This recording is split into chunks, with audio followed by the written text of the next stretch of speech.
Hi everyone, Rene Bastarache here, and today I'd like to speak to you about how to change or create new beliefs.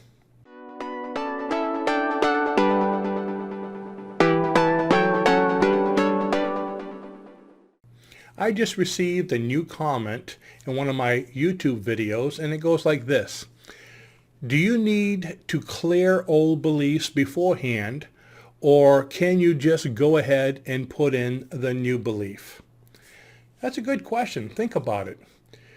You want to have a new belief, but you have an existing belief that contradicts it. So should you get rid of the old one, or should you just overlap it?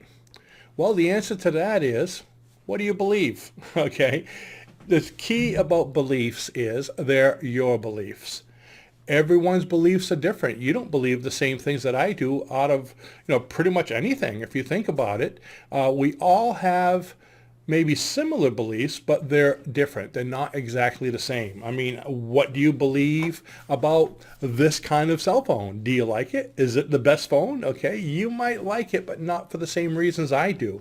You might absolutely hate it. You might say, oh, I don't like those Androids. I want, what's the name of it? iPhone. I didn't believe I remembered the name, and I didn't. Okay, so you might prefer the iPhone, have a different set of beliefs. So beliefs are individual to the person. So if you believe you need to eliminate a past belief to create a new one, then that's what you need to do. Personally, I don't believe that. Okay, here I am pushing my beliefs on you. Basically, what is a belief?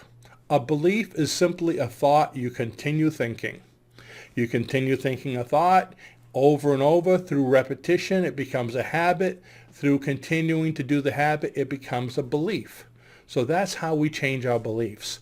Think of it. A lot of the beliefs you have right now are probably very similar to the beliefs that your parents had, and their parents had, and their parents had. So in a lot of areas, we have traditional, I guess you could say, or what's the word I'm looking for? It's almost like a genealogy of beliefs. Okay, we have the same beliefs our family have because that's what you teach your children. You teach them your beliefs. Raluca was talking to me this morning. She goes, I saw a picture, video yesterday, she says, of a newborn baby. And the first thing that came to my mind was blank slate.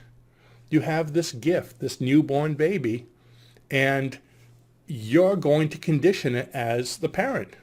You're going to give it your beliefs. What do you feel about religion? What do you feel about the country you live in? What do you feel about what's your favorite football team, baseball team, basketball team? Those are going to be the same beliefs. Is he going to be a Boston Red Sox or a New York fan? Okay, it has to do with your beliefs.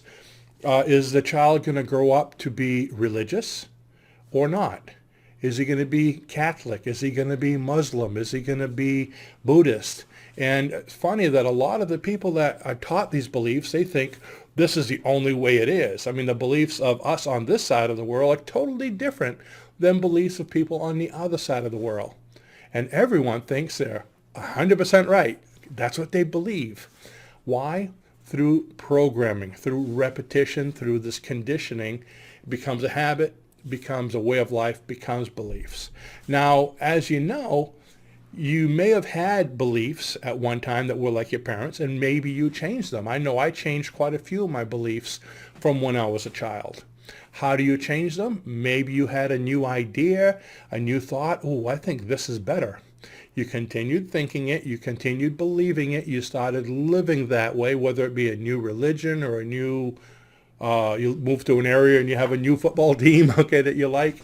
Whatever it is, you continue conditioning yourself with that, with those new thoughts. They become a habit, and that becomes your new belief. So you can change your beliefs about religion, about government, about sports, about even, pretty much anything you can think of. So do you have to eliminate the old thoughts? No. Just start thinking what you want. In other words, if you want to be a non-smoker, okay, you need to believe yourself and see yourself and imagine yourself as being a non-smoker. And eventually you're going to create a habit of being a non-smoker, which is going to replace the other one. You know, you don't just get rid of things in your mind, okay? It's like a thought.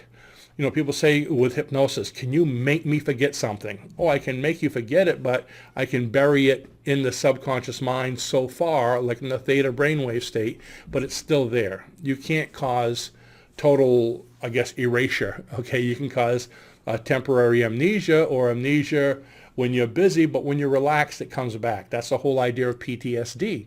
People have these traumatic things and they're buried in their subconscious mind, usually in the theta brainwave state. So when they relax or when they're, going to sleep or when they're, maybe waking up and they're kind of half in, that's when they have their episodes because you kind of remember it at that point. So you can't really be made to forget something totally. So even when you change beliefs, you're not taking this one, getting rid of that one. You're basically taking this one and putting it on top of that one. So keep that in mind. The thought's always going to be there. Easiest way to explain it, look at, let's say you have a brand new patch of lawn in your backyard, and you start walking through that lawn, nice green grass. Eventually, you're going to wear a path down on that grass. It's going to get worn down. You might start seeing some of the sand. The grass isn't growing here and there. So it's going to be an obvious path and eventually make a groove, like a groove in a record. So whenever somebody or you go through that lawn, you're going to take the path. It just seems the normal thing to do. So the path you started taking, the, let's say, daily thoughts, eventually got so worn in that they became a habit, that became a belief. So that's your belief. That's the groove you made.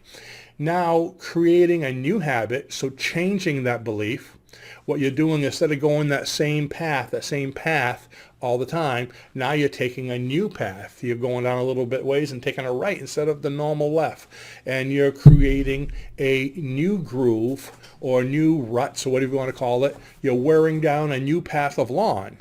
Now the old path is still there. The grass will start to grow on it, but it's still worn down. The groove is still there.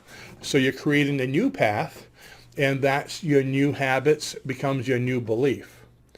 But if you think of it, like people, alcoholics or drug addicts, you hear about people falling off the wagon. They had the old habit of being, let's say, a drinker or even a smoker. Then they created a new path. But if they go ahead and test it, oh, I can have a drink today, or I can have a cigarette today, they fall off the wagon and they can kind of go down the old path because it's still there. It's not gone. It's buried maybe by the new one. But you're not taking one out, putting another one in. You're taking the other one and overriding it, making it stronger, making it bigger, making it more important. So keep that in mind. You can create a new habit. You can create a new belief, but the other one's still going to be there somewhere. So if it's something that's important like smoking or drinking, be careful not to test it because you can always fall off the wagon and go right back down. So I hope that helps to explain about creating a new habit or a new belief. And it helps you to be able to improve and change things in your life. I'd like to thank you for watching. Be sure to share this with your friends because they might be having similar problems. And don't forget to subscribe on the little button below and click on the bell so you can be notified when we do a new video. Bye-bye now.